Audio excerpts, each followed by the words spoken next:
Hi, David. Hi, Karat. Next question. Are there any obvious gaps in the risk management process? Yes, sadly, I think there are.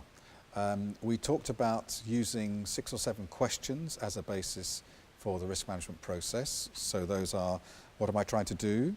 Objective setting. What might affect me? Risk identification. Which are the big ones? Prioritization. Yes. What could I do? Response planning. Implementation, and then did it work? The risk review.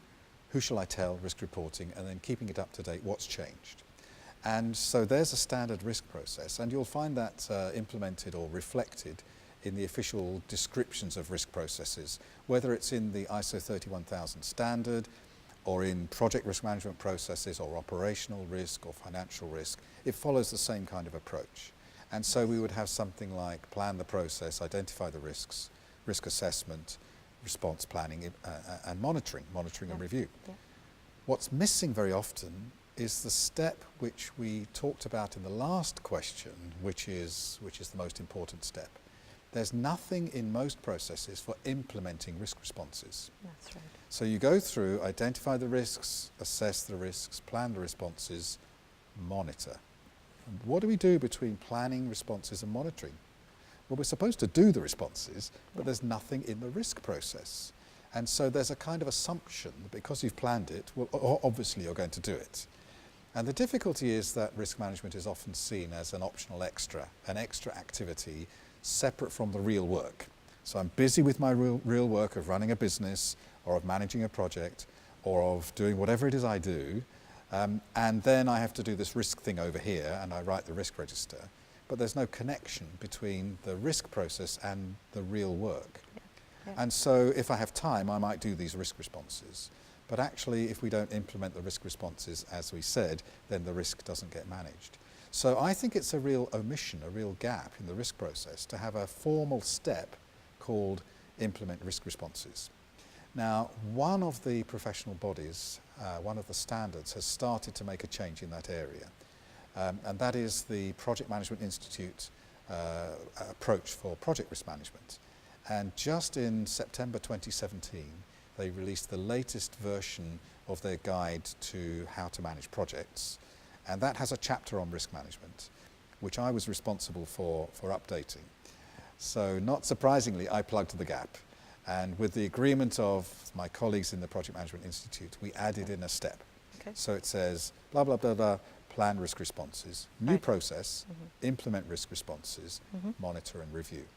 And I think that is a clearly missing step normally. If it happens without a process step, that's fine. But I think it's safest to put a process step in there which just reminds people you really do need to do this. Otherwise, nothing changes. So that's one.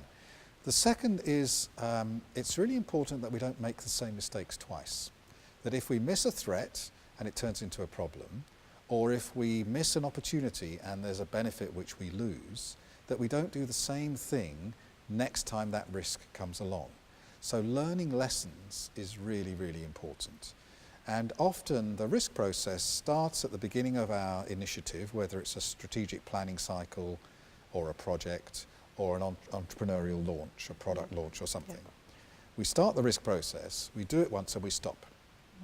And we don't, when we finish, we move on to the next thing, the next 5-year planning cycle or the next project or the next product. And we fail to learn the lessons of our experience from the first event, the first implementation. That's right. Yeah. So having a formal risk lessons learned review, I think, is really important. So we ran through it and we said, so what happened? And then we record generic risks that could affect us next time, responses that worked. We actually record these things and we learn the lesson next time round. So I would say often that's missing from the process as well, the implementation of responses and the learning of lessons. And I think those are two obvious gaps in the risk process, which could be plugged quite easily. But at the moment, most of the implementations of risk management that you see don't have a formal response implementation step, and they don't have a formal capturing lessons step. And I think that's a big mistake. It's true, David. That's true.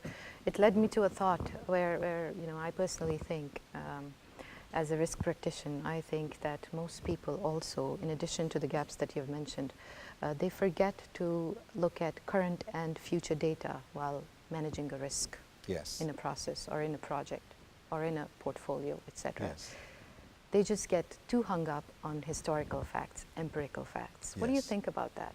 Yes, we're going to talk later on about risk identification techniques. And I think that's where that focus comes in. If we always and only look in the past, we learn the lessons from the past, but we don't see what's different in the future.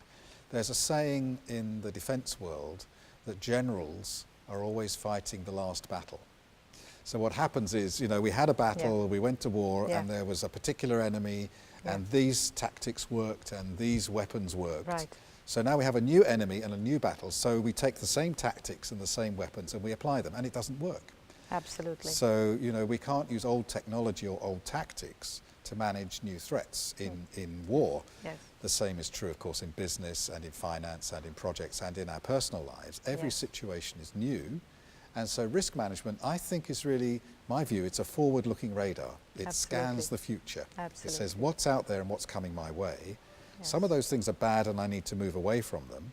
Some of those things on my risk radar are good and I need to move towards them, but it's forward-focused. Absolutely. There's also a rear-view mirror that says what's behind me and how did I get here, and I need to learn from that. And really, risk management has that double focus, looking behind and learning the lessons of how I got to this point, but scanning the future to see what might be coming and positioning myself proactively for that.